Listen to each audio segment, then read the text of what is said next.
മക്കളെ, അഞ്ചാമത്തെ ചാപ്റ്ററിലെ ഒരു 3 മാർക്ക് ചോദ്യം പരിചയപ്പെട്ടാലോ? ഷുവറായിട്ട് വരാൻ സാധ്യതയുള്ള ചോദ്യമാണ്, മിസ്സാക്കി കളയണ്ട. നോക്ക്, അമോണിയ പ്ലസ് ഡാഷ് അല്ലെ പ്ലസ് വാട്ടർ എൻസൈമിന്റെ സഹായത്തോട് കൂടിയിട്ട് യൂറിയ ആയിട്ട് മാറുന്നു. ഓക്കെ, എന്താ അമോണിയയും പിന്നെ ആരോ ഒരാളും പിന്നെ ജലവും ചേർന്നിട്ട് എൻസൈമിന്റെ സഹായത്തോട് കൂടിയിട്ട് യൂറിയ ആയിട്ട് മാറുന്നു. പഠിച്ചല്ലോ, യൂറിയ എന്ന് പറഞ്ഞാൽ വലിയൊരു സംഭവമാണ് അല്ലേ? യെസ്, നോക്കാം.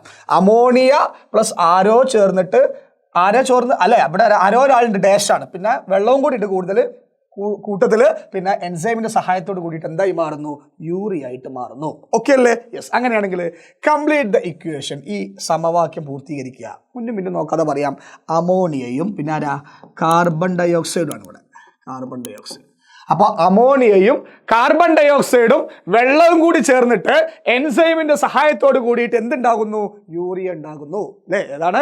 അമോണിയയും കാർബൺ ഡൈ ഓക്സൈഡും ജലവും കൂടി ചേർന്നിട്ട് എൻസൈമിന്റെ സഹായത്തോട് കൂടിയിട്ട് എന്തുണ്ടാകുന്നു?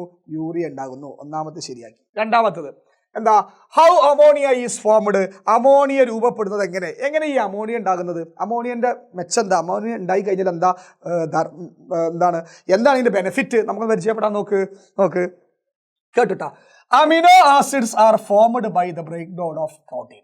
നമ്മൾ ബ്രേക്ക് ഡൗൺ അല്ലെ, നമ്മൾ പ്രോട്ടീൻ അടങ്ങിയ ഭക്ഷണം കഴിക്കുക വിചാരിച്ചോ. നമ്മൾ പ്രോട്ടീൻ അടങ്ങിയ പയറൊക്കെ പ്രോട്ടീൻ അടങ്ങിയ ഭക്ഷണമാണ്. ഈ പയറൊക്കെ ഞാൻ കഴിക്കുന്ന സമയത്ത് അല്ലേ, എൻ്റെ ബോഡിയിൽ ഈ പ്രോട്ടീൻ ആണുള്ളത്. ഈ പ്രോട്ടീൻ ബ്രേക്ക് ഡൗൺ ചെയ്യും. അതായത് ദഹനം നടക്കുമ്പോൾ ഡൈജഷൻ നടന്ന് ചെറുതാക്കി അതിനെ എന്താക്കി മാറ്റും?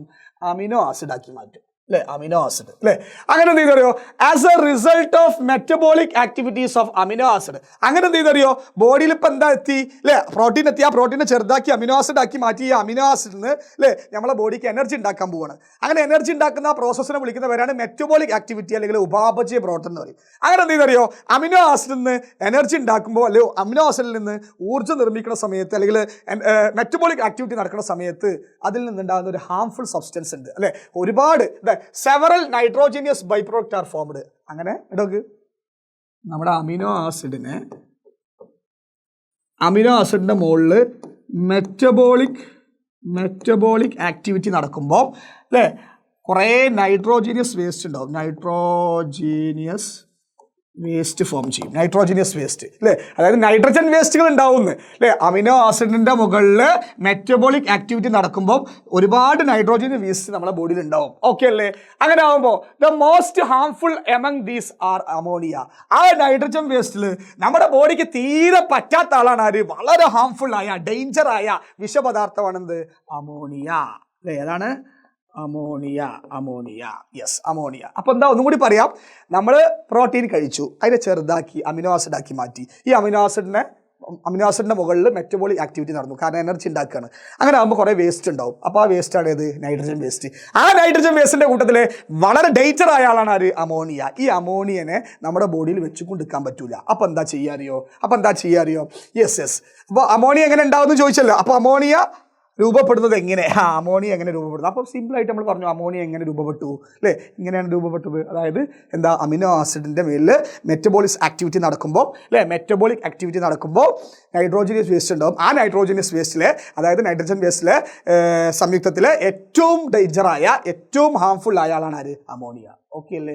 അതാ പറഞ്ഞത്. കണ്ടോ, പ്രോട്ടീനുകളുടെ വിഘടന ഫലമായി രൂപപ്പെടുന്ന അമിനോ ആസിഡുകളുടെ ഉപാപചയ പ്രവർത്തന ഫലമായി അമോണിയ രൂപപ്പെടുന്നു അല്ലേ? അതായത് അമിനോ ആസിഡിന്റെ ഉപാപചയ പ്രവർത്തന ഫലമായിട്ട് എന്ത് രൂപപ്പെടുന്നു? യെസ്, അമോണിയ രൂപപ്പെടുന്നു. അപ്പൊ രണ്ടാമത്തെ ചോദ്യത്തിന് ആൻസർ അല്ലേ? അപ്പൊ അമോണിയ എങ്ങനെ രൂപപ്പെടുന്നു ചോദിച്ചു കഴിഞ്ഞാൽ ഈസി ആയിട്ട് ഇങ്ങനെ ഉത്തരം പറയാം. ഓക്കെ അല്ലേ? അടുത്ത് മൂന്നാമത്തെ ചോദ്യം എന്താ? Where is urea is formed how അല്ലേ? അതായത് യൂറിയ രൂപപ്പെടുന്നത് എവിടെ, എങ്ങനെ? യൂറിയ എന്ന് പറഞ്ഞ സാധനം എങ്ങനെ രൂപപ്പെടുന്നു, അത് എവിടെയാണ് രൂപപ്പെടുക? മുന്നും നോക്കാതെ പറയാം. യൂറിയ രൂപപ്പെടുന്നത് എവിടെയാണ്? ലിവറിലാണ്. എവിടെയാണ്? ലിവറിലാണ് യൂറിയ രൂപപ്പെടുന്നത്. എവിടെയാണ്? ലിവറിൽ വെച്ചിട്ടാണ് യൂറിയ രൂപപ്പെടുന്നത്. എങ്ങനെയാണ് ഈ യൂറിയ ഉണ്ടാകുന്നത്? കേട്ടോ, കോശങ്ങളിൽ രൂപപ്പെടുന്ന അമോണിയ രക്തത്തിലൂടെ കരളിലെത്തുന്നു. കരളിൽ വെച്ച് എൻസൈമുകളുടെ സാന്നിധ്യത്തിൽ കാർബൺ ഡൈ ഓക്സൈഡും ജലവുമായി ചേർന്ന് യൂറിയ ആയിട്ട് മാറുന്നു. അതായത് ഞാൻ പറഞ്ഞല്ലോ, നമ്മളെ ബോഡിയിൽ ഏറ്റവും ഡേഞ്ചറായ വേസ്റ്റാണ് ഇത്? അമോണിയ. ഈ അമോണിയ എന്ത് ചെയ്യുന്നറിയോ? ഈ അമോണിയ രക്തത്തിലൂടെ, ബ്ലഡിലൂടെ നേരെ എടുത്തും ലിവറിലെത്തും. യെസ്.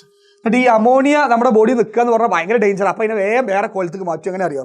ഈ അമോണിയനെ ലിവറിലെത്തിയ ശേഷം ലിവറിൽ വെച്ചിട്ട് അമോണിയയും അമോണിയം പ്ലസ് കാർബൺ ഡൈ ഓക്സൈഡും പ്ലസ് വാട്ടറും കൂടി ചേർന്നിട്ട് നേരത്തെ തന്ന ചോദ്യം ഉണ്ടല്ലോ എൻസൈമിൻ്റെ സഹായത്തോട് കൂടിയിട്ട് എന്താക്കി മാറ്റും, യൂറിയാക്കി മാറ്റും. ഓക്കെ അല്ലേ? യെസ്.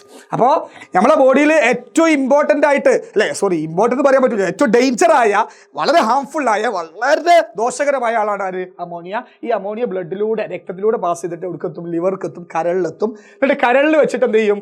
അമോണിയയും കാർബൺ ഡൈ ഓക്സൈഡും വെള്ളവും കൂടി ചേർന്നിട്ട് എൻസൈമിൻ്റെ രാസാഗ്നിയുടെ സഹായത്തോട് കൂടിയിട്ട് എന്തായി മാറും? യൂറിയ ആയിട്ട് മാറും. അപ്പോൾ എങ്ങനെ യൂറിയ ഉണ്ടാകുക എന്ന് പഠിച്ചല്ലോ. ഓക്കെ. അപ്പോൾ ഇത് വളരെ സ്ലോവിൽ 2 ആവർത്തി 3 ആവർത്തിച്ചോ കണ്ടതിന് ശേഷം എന്ത് ചെയ്യുക? ഇത് പഠിച്ചെടുക്കട്ടോ, അല്ലാതെ ഒറ്റടി കണ്ടാൽ ചിലപ്പോൾ അത് കത്തിക്കൊള്ളുന്നില്ല. ഓക്കെ അല്ലേ? അപ്പോൾ നമ്മൾ ഈസി ആയിട്ട് 3 മാർക്ക് എന്ത് ചെയ്തു? സ്കോർ ചെയ്തു. കാണാം.